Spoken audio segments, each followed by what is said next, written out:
welcome to the Dead Red Herring Podcast. I am Roland, and I am going to be your host. Alone today. Because Magnus has decided to go on a vacation for some reason. I don't know why. But here's a fun thing. I'm in the basement. At least that's something. Yeah! But, yes. So, since I'm alone this time, it's just gonna be me ranting on stuff. So, what do I have in mind? Well, Alita, BattleAngel, because, that's an awesome movie and it's kind of relevant. And apart from that, I'm actually gonna talk about CelesSteel. CelesSteel? CelesSteel, I think. Is the right way to pronounce it. I haven't really, I've been reading it a lot, not really talking about it. But, CelesSteel, yes. That is a indie game and comics project. So I'm going to be talking about that. I'll be giving you a sort of review on the two-part comic that is out. I'm really awaiting the third one because this is awesome. And after I've been doing that, I'm actually gonna talk a bit about critics and stuff like that, sort of like Rotten Tomatoes. But, well, that's later. First off, Alita BattleAngel. I went to see this movie, and I have to say that I was really surprised how good it was. Because when I first saw the movie posters and commercials and stuff like that, I was like, hey, I'm not really sure about this. I wasn't really impressed with the design, so to say, because there was something off with the big eyes and all. But when I actually went to see the movie, I really changed my mind about this, because looking at it, it was the right design for what the movie was. And the thing is that I'm actually a really big fan of the manga.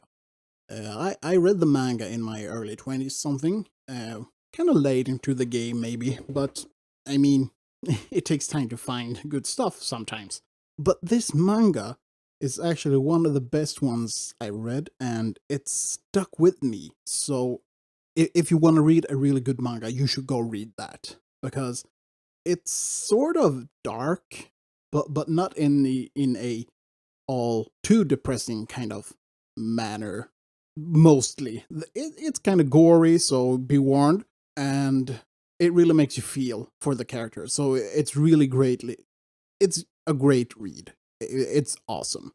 So, coming to the movie, do I think that the movie did justice to the manga? Yes, mostly. Now, the reason I say this is because it's a movie adaptation. Whenever there's a movie adaptation of a manga into a movie or an anime into a movie, there's sort of it doesn't really go all the way, let's just say. I'm thinking mainly of Ghost in a Shell right now, because sure, it was a great movie, but it was nowhere near what I expected, since also Ghost in a Shell is something I really do like and enjoy. The anime, it's a timeless classic, so to say. So to make that justice, that's something I think they should have done more or better, so to say. The Ghost in the Shell movie was kind of a disappointment. They changed too much. They didn't really capture the feeling that was in the source material, which is what Alita did right. This movie actually captured the spirit of the manga, the feel of the source material, and that's awesome. And when I went to see it, I was really captured by the visuals. They were awesome. Even though, it's CGI up the wazoo, but it's in a way that makes it flow. For example, whenever you see a cyborg, someone that's not only like they lost an arm and replaced that. No, I'm talking the full body cyborg.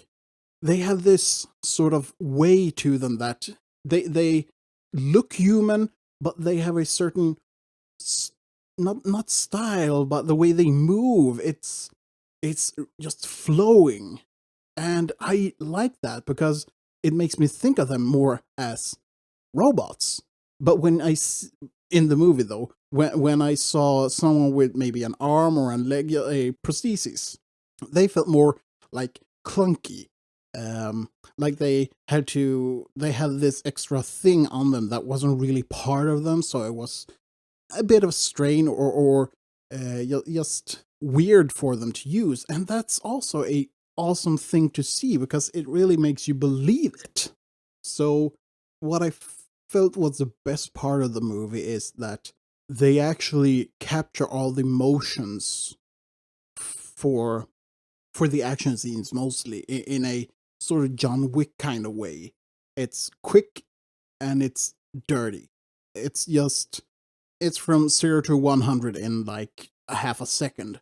And I really think that's an awesome part of it because these aren't supposed to be slow things. It's supposed to be this high paced action. So that's awesome.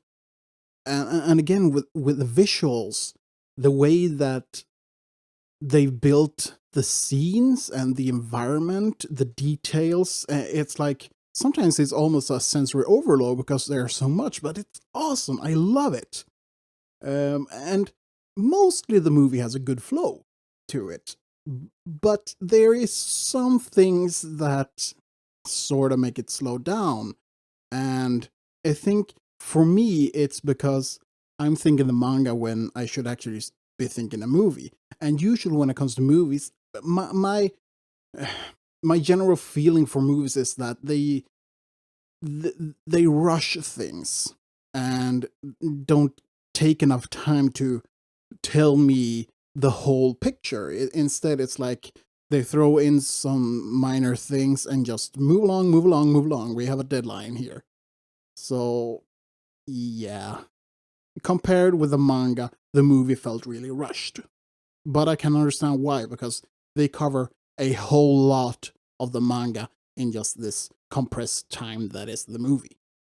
So, moving to the characters, I'm just gonna go with the really main characters here. Uh, let's start with Alita. What did I think of her? I loved her. She was awesome. Here we can talk about a strong female character without it being shoved down your throat because she was she was who she was, no more, no less. And she had a hero's journey and a true character development, which was so awesome to see because in the beginning of the movie, she starts out, you could see her as a child, kind of naive and just exploring and discovering the world, so to say. And that also gives her a whole lot of humanity because you can actually imagine yourself with these things, just thinking back to when you were a child, because everything was new, everything was exciting and big and sometimes scary, but it was still something that gave you the things for you to mature and expand on yourself, I guess. And that's also a interesting thing with Alita because we follow her from this childlike state into maturity. And one of the best scenes in the movie, in my opinion, is when she actually goes into adulthood. No, I'm not going to be too spoiler-tastic on this, but she does get a new body, and when she does, it changes to fit uh, what I would say is a more mature body type. And they explain this by saying that this body reacts to Alita's inner picture or imagining of herself. And funny enough, the critics have called this particular thing to be sexualized. That this is sexualizing Alita as a character, and I think that's total bullshit because when she goes through this transformation, it has nothing to do with sexuality, nothing at all. This is just purely to show how someone moves from childhood into adulthood. And that is the beauty with this scene. I'll get back to this more, the scene in particular, but this whole sexualized agenda thing, it was a article on Screen Rants, I think, that said that, well, it sexualizes Alita because of robot tits. And it's just so goddamn annoying because Alita's body looks like a totally normal woman. Proportions are really so mid-tier that it's almost ridiculous. This is the most generic female body ever. But no, it's sexualized. It's bullshit. This is a normal, healthy female body, and also, I mean, this is a robotic body. It's not real. It has no real organs. It's steel and different alloys and other minerals, I guess. But there is nothing sexual about it. It has the appearance, yes, but nothing else. So if you have to complain about it being sexual, I think you might be the one having the problem. But enough ranting about that. Let's move from Alita to the other characters. First, main support character. This is Dr. Ido. And if I'm gonna make a comparison from the manga to the way they portray him in the movie, I'd say that they actually did a really good job. It's not a straight off copy at all. They made their own thing with the character, but the way they did it, I really appreciate, because they make him into the father figure, the one who wants to protect the young Alita, and I think that's wonderful. It's not a overbearing father like, oh no, I forbid you from doing that and stuff like this. No, you see the concern. He cares a lot about Alita, and I really think this is awesome.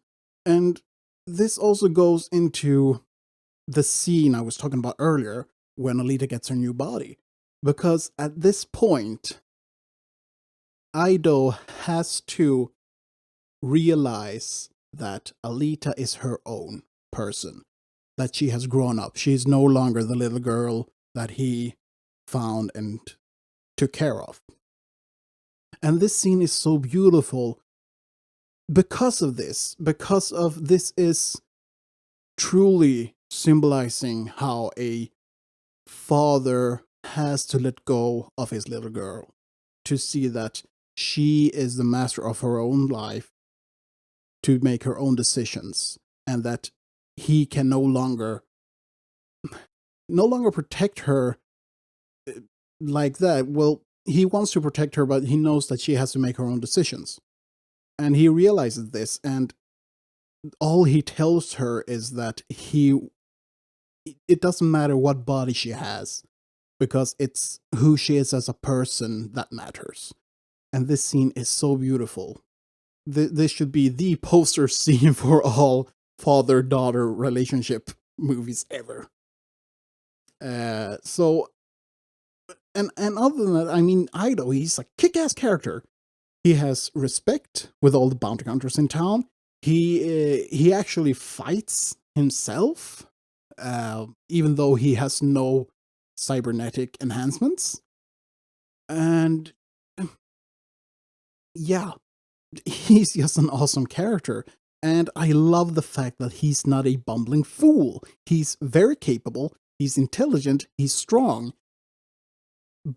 But it doesn't come at the cost of anyone else. He's his own strong character, just like Alita is her own strong character without pushing someone else down. I love it. Star Wars should take note. And maybe MCU now as well, but we'll come back to that later. Okay, so moving from Ido, we got the second support character, which is Hugo, the love interest. Too bad This time, though, I think they've actually failed a bit with this character. When I watched it, I didn't really think too much about it because I was more focused on Alita than I was on Hugo. But it, when I started thinking about it, I really felt that he was really flat as a character. He was a cardboard sort of character. He was there because he was in the original story, but they didn't take anything of the original story, well, except from one aspect. But that was also the main aspect. They took that one with them, but not the other ones. And I think that that was a loss because the story arc for this character in the manga is really interesting. It will take a hold of you, and it gets really heavy at some point. But it's great to read it, and when there's a climax in the story, you really feel it, and that's awesome. Too bad that I don't have the same feeling for Hugo in the movie as in the manga. Because if they only taken certain aspects more in from the manga into the movie, I think I would have had the same experience. But now it was more like, I don't really care too much about you. Actually, I did care about him, but it wasn't at the same level. And I could already tell what was going to happen to the character, so I was prepared. But but for my fiance that was with me when I saw the movie, well, for her it was, I guess, a much deeper reaction.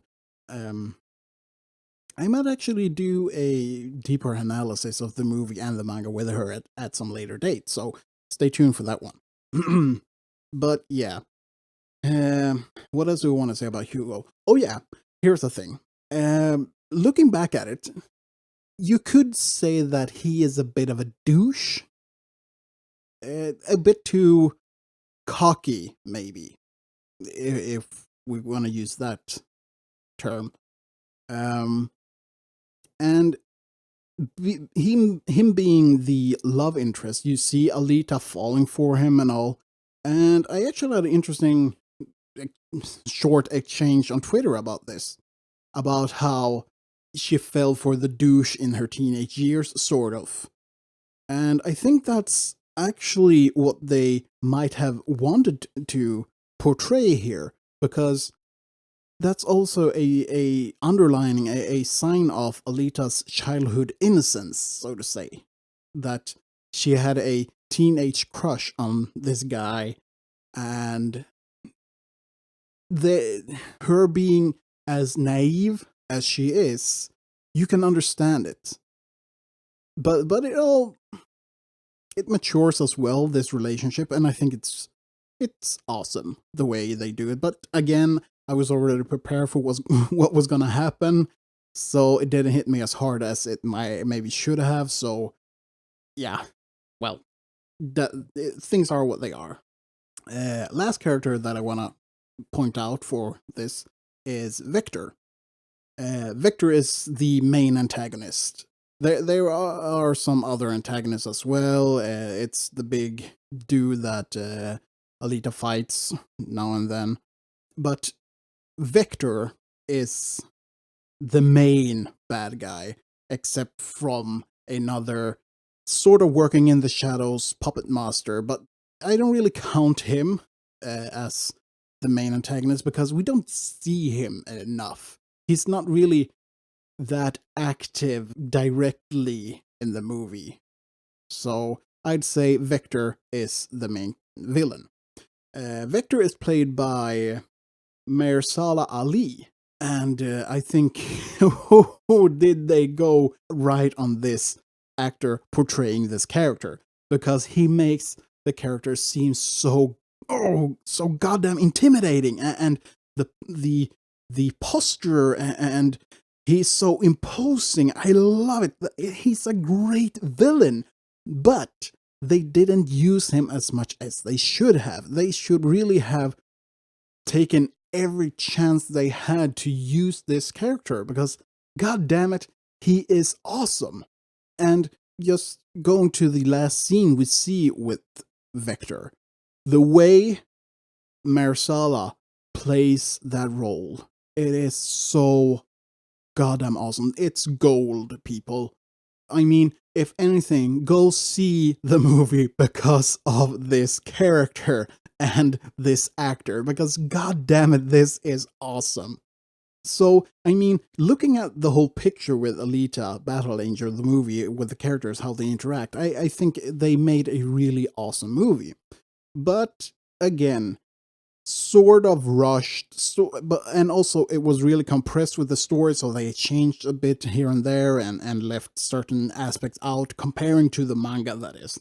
But all in all, it is a great movie, and with stunning visuals, and I actually wanted to see it in 3D now that I think about it. I usually go see movies without 3D because, I don't know, I feel that the 3D effects doesn't really give much. It's more of an annoyance, to be honest. But this movie, I should actually... I'm not sure if they play it in 3D somewhere around here, but I'll have to check it. But all in all, if I had to put a rating on it, I'd say 4.5 out of 5, 9 out of 10, something like that. Because there were certain pieces that I was missing. There are certain plot holes. It might not be big stuff when you look at the movie, but when you start thinking about it, it might be something to think about. Like, for example, why are people living so cramped in this city where they are? Because it's supposed to be a post-apocalyptic world, but it seems that there's no problem farming.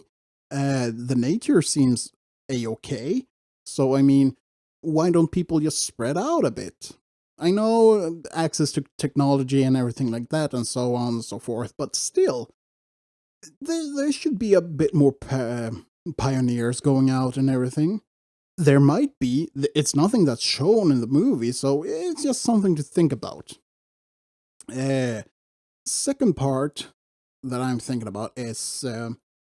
at one point, they go out into nature and they find this crashed spaceship. And from the looks of it, it's been there for a long time.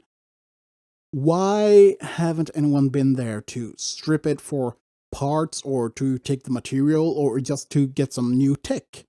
No, it seems that it's been just lying there and nobody's touched it. So...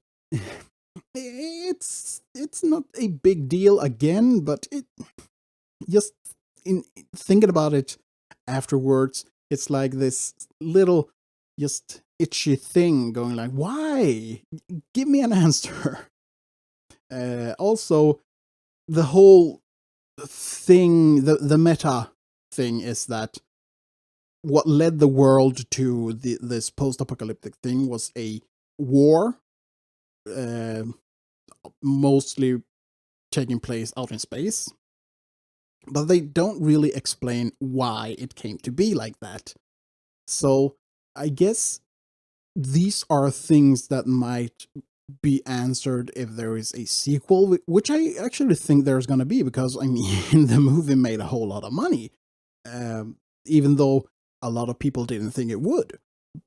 And also, it cost a whole bit. I don't have the numbers in front of me right now, but I know it was a really high number, but it's made a killing in the box office. So hopefully we might see a second movie, and that would be really awesome, and I hope they do it, because it deserves to get a sequel, and I just hope it keeps up with the same quality that this one have. So that's something to look forward to. And again, if you haven't seen it, I highly recommend you do it. Yeah. So, moving from Alita, we have CelesSteel, this indie game and comic project that has the aspiration to bring back the 80s cartoon feeling to, well, comics and gaming. And that's awesome, I think, because I'm born in the 80s. Most of my childhood was spent with, video games and TV cartoons and stuff like that. So I really enjoy stuff like this. mostly at least. Um, but I've had the great opportunity actually to read the comic 2-part comics that's come out. I am eagerly waiting for the third part, and I can say that the art is great. It has the light colors, the good outlines, and it has this really awesome feel of the 80s cartoons. And there's a lot of attention to details, both in foreground and background. It just looks awesome. And if I'm gonna give an example, there is this bad guy. He has the makeup of a clown and he's an AK-47. You get this really 80s, almost silly thing, but that's awesome. That was the spirit of the 80s, to be this over the top thing, but still sort of serious. So I like that. And that goes for all characters, actually, both protagonists and antagonists. They have good work done with them, with detail and stuff like this. Uh, so, if I'm gonna be nitty picky about this, I'd say that the first part, that one shines really, really well. The art is yummy. Second part, you notice that there's been changes, and I've been told that the reason is that the artist left the project for some reason, and so the people that were left picked up the slack, and they did an amazing job for. I was about to say for what it's worth, but no, I really mean it. They did an awesome job completing that part. So it's still a great comic. But there was one detail that it just rustled my jimmies a little bit, and it was one of the bad guys. He fired his gun, and the bullets flying out. It was it wasn't just the bullet; it was the casing as well. So it's a small mistake, but it kind of grinds my gears a bit to see, because I'll admit I am a weapons nerd and I'm a hunter, so yeah, I have certain expectations when it comes to the portrayal of weapons and bullets. But let's see here. Jumping into the characters. The characters, they are based on the Greek zodiac signs, the Leo, Pisces, Libra, and all those. So all the characters, they have personalities and appearance that reflects this. And I think that's awesome, because you can really see what each character is supposed to represent. So far, my favorites have been Scorpio, whatever his name is again. I'm sorry, I should remember this. But yeah, Scorpio and Leo. Because Leo, that's my sign, so of course I'm gonna have a deeper connection with that character, yada yada yada. But when it comes to awesomeness scale, I think Scorpio actually has the better one. He's just really badass. He has this. His main weapon is actually a scorpion's tail with poison, and they actually make a fun reference in the comic about, oh, it works on everything except the bosses, and that's awesome. I love these kind of references. And, oh, speaking of references, there's this whole big page where they make a homage to Streets of Rage. And if you haven't played that game, go and do it. It's for the Sega Mega Drive. It's one of the most awesome game series there is. So, yeah, you heard it here. Go play it.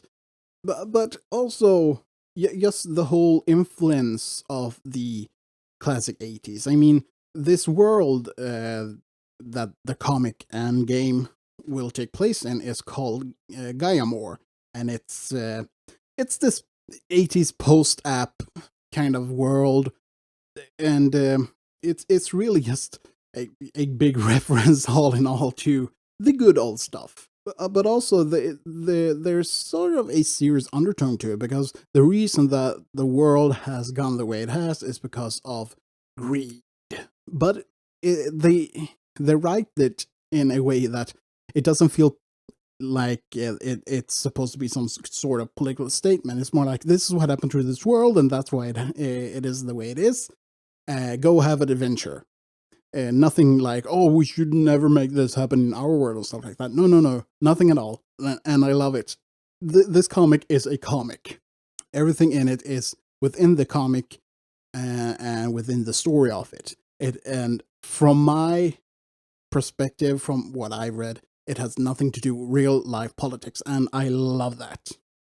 If I'm gonna say anything else about the characters, is that they are somewhat over the top, but that is what I expect from this kind of comic, and that is actually what gives it the right kind of feel. And it goes for the bad guys, the villains as well. They are this sort of over the top kind of character, but as I said, yes, that is what I want, and it gives a good life to the comic and the story. And it makes me want to come back for more. So, yeah. It is what a comic is supposed to be: entertaining and fun. So, I can say that if you enjoy 80s cartoons like He-Man, and I think Turtles goes into that, and Thundercats, and if you like games like Streets of Rage or Double Dragon, Battletoads, maybe, sort of like that, this is the comic and I think the game for you, because from what I've seen, it's going to have this sort of beat 'em up style to it. But it's in the works, so you should go check it out. I will leave a link in the description for this episode, so you can go and check it out. Please do it. Also, I hope that I can get the creator of CelesSteel on the show sometime, so I can really get him to tell me the nitty-pitty things about his project. So, yeah, come on, give me. So, yeah. But moving from the more lighthearted stuff into what might be a rant, I guess. Critics. Now, I can't say for how long, but whenever I want to get to know something about a movie or a game or something, I usually go to YouTube.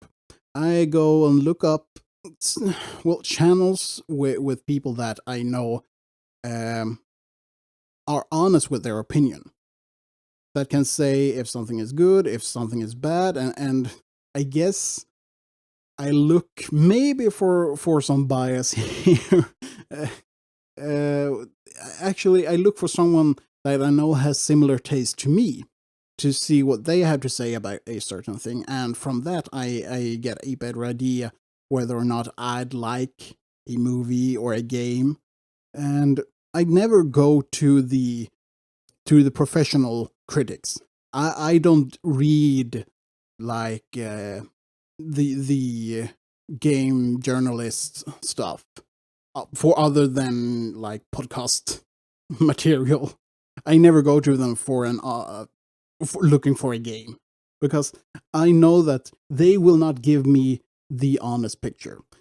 I know that they are going to shill for something, usually for themselves, but often it's going to be clickbait headlines and stuff like that, just to get you in there, and then the actual article is going to be nothing. So, and no place is this more obvious than on Rotten Tomatoes, how disconnected critics can be from the audience. So let's take Alita, for example. Alita has a audience score of 94%, while the critics have a score for the movie on 60%. I know this number has gone up during the last week or so, because when the movie came out, the critics score was really low. I think it was maybe 45%, and that's considered rotten. While the audience have always been high. From when I saw it the first time, it was already on 94%, and it stays up there. The audience loves this movie, but somehow the critics don't like it. And I've seen a lot of going around how critics have been slamming Alita in a attempt to lift up Captain Marvel. And just looking at Captain Marvel on Rotten Tomatoes, when I checked last, the interest for this movie was down to 34%.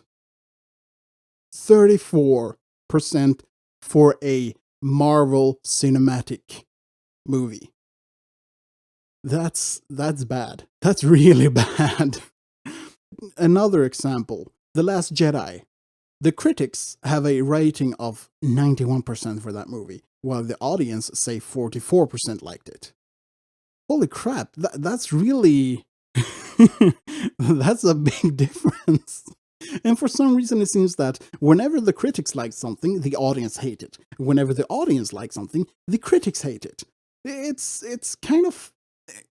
it's fucked up, basically. And it seems like the critics have their own agenda of what they think or want to be good, that they want people to see, and the audience have a completely different view on stuff. But we've seen it so many times, especially when it comes to The Last Jedi, that whenever the audience, the fans say that, no, we don't really like this, why did you do that? And they question, they critique it. They get met with slanderous comments, they called man babies and stuff like this. But there's such a big disconnect between both critics and audience and also creators today. I mean, just look at Lucasfilm and Kennedy and Rian Johnson. Kathleen Kennedy has really just ruined this IP. I'm not going to say that she had done it single-handedly, but god damn it! Whenever Disney took over Lucasfilm and got their hands on Star Wars, that was really the start of the decline. I remember when they said that they were going to make new Star Wars movies, and this was back in, 2012 maybe, or something like that. And my first thought was that, shit, no. I don't think that's going to be a good idea. They're going to screw it up. And, well, we see what happened. They really did. So, the reason they fucked it all up is because they went political. They threw story to the side and thought that, we need to send a message instead. And what happened? Well, they fucked up. They ruined it. I wanted really to see the reunion of Luke, Leia, and Han, and to see them having a last adventure and then maybe passing the torch on to fitting characters. I mean, I still see the expanded universe as true canon, so that's what I wanted to have seen. I wanted to see a film adaptation of Heir to the Empire. That would have been so awesome, because we would get Mara Jade, and we would get the twins, and we would have had a really great story. But instead we got Luke on the teat of a weird space cow.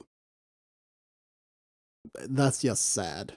And don't even get me started on Rose Tico and the casino things, and yeah, no. Fuck that shit. I'm not spending any more money on Star Wars. And that's also coming to the point of Captain Marvel. I think the reason that only 34% of people on Rotten Tomatoes has an interest in seeing that movie is because of Brie Larson, on how she has just taking a blunt object and whacked it at the fans. But because here's the problem. She said that if you're white, she doesn't care. She doesn't want you to see the movie. And it's like she started to divide who had a right to see the movie and who didn't. And here's a person that say that she's an activist for equality and minority rights. But in my mind, she only leads to more problem when she goes and gets political with a movie that is supposed to be for everyone already. So she made it clear she doesn't want my money, and I gladly keep my money. And I actually gave it to Alita instead, but that's a different thing. And now I've seen magazines and stuff go out and say, "Oh no, Bree didn't mean anything. She doesn't dislike white guys and stuff like this." But why should I take their word for it? If Bree says one thing, why should I take a magazine's take on it? No, I'm gonna listen to Bree herself to see what she says. If she wants to have some weird connection between diversity and the quality of cell phones, I guess that's her thing. But hell, I ain't gonna see that movie. And it kind of makes me sad because I really enjoy the MCU movies. The Because that was a dream to see all these heroes come to life on the silver screen, but now I feel like they're all dying, sadly. And I honestly believe that had critics been more on the side of the audience, we might have seen it different. If Hollywood elites hadn't been so keen on putting their political dick into everything, I think we'd seen a whole different thing. But things are the way they are now, and well, I'm just glad that instead of a political activist Mary Sue Captain Marvel, I have a real genuine hero in Alita. So yeah, that's my take on stuff. Now, if you agree with me or not, tell me. I'm on Twitter with DRH Podcast. You can always send me a message, either on my timeline directly or on a direct message. I'm glad and open for communication. Uh, so, yeah, I've been doing my rant for a while now, so I hope you've enjoyed. And again, take a look at Twitter. Just send me a message. I'm glad to hear what you think about stuff. You can always find more of Dead Red Herring on. We're on Spotify, iTunes. Our main base in the podcast world is actually Podbean, but we're where I guess you can find us wherever you can find podcasts. And we do upload to YouTube from time to time, but that's usually 1 or 2 weeks after the episode has aired on the podcast platforms. So, yeah. Well, I'm gonna take a bow now and say thank you for listening, and I hope you have a great day. Bye now.